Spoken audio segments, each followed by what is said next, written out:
Qatar ദേശീയ ദിനം ആഘോഷമാക്കി Asian town amphi തിയേറ്ററിൽ നടന്ന പ്രശസ്ത ബോളിവുഡ് ഗായിക നേഹ കക്കറുടെ ലൈവ് ഷോ. ഖത്തറിലെ ഇന്ത്യൻ സമൂഹത്തിന് പുറമെ സംഗീതാസ്വാദകരായ മറ്റു രാജ്യങ്ങളിൽ നിന്നുള്ളവർ കൂടി തിയേറ്ററിലേക്ക് ഒഴുകിയെത്തി. ഒരു ഇന്ത്യൻ ഗായികയ്ക്ക് വിദേശത്ത് ലഭിച്ച വലിയ അംഗീകാരം കൂടിയായി ലൈവ് ഷോ മാറി.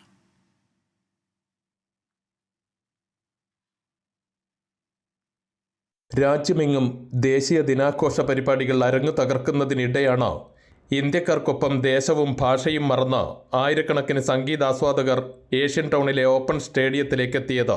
ഇഷിത വിശ്വകർമ്മയുടെയും ജൂനിയർ കുമാർ സാനു നന്ദകുമാറിൻ്റെയും ഹൃദ്യമായ ഗാനാലാപനത്തിനൊപ്പം ഖത്തറിലെ മുഹമ്മദ് റാഫി എന്നറിയപ്പെടുന്ന തെയ്യിബിൻ്റെയും റിയാസ് കരിയാടിൻ്റെയും സംഗീത വിരുന്നും ആസ്വാദകർ ഒറ്റ മനസ്സോടെ ഏറ്റെടുത്തു.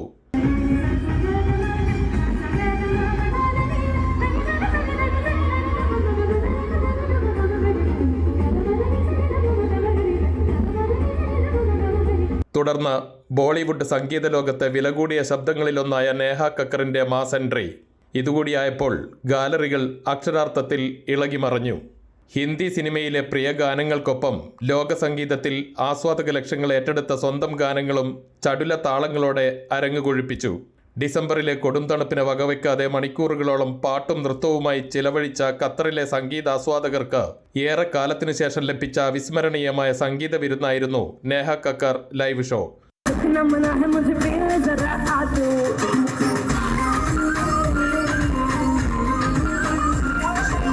2012-ലും 2014-ലും ശ്രേയ ഘോഷാൽ ലൈവ് ഷോയും 2013-ൽ കുമാർ സാനു അൽക്ക യാഗ്നിക് ഷോയും ഖത്തറിലെ സംഗീതാസ്വാദകർക്ക് മുന്നിലെത്തിച്ച റമി പ്രൊഡക്ഷൻസിൻ്റെ ഒരിടവേളയ്ക്ക് ശേഷമുള്ള തിരിച്ചുവരവ് കൂടിയായിരുന്നു നേഹ കക്കർ ഷോ.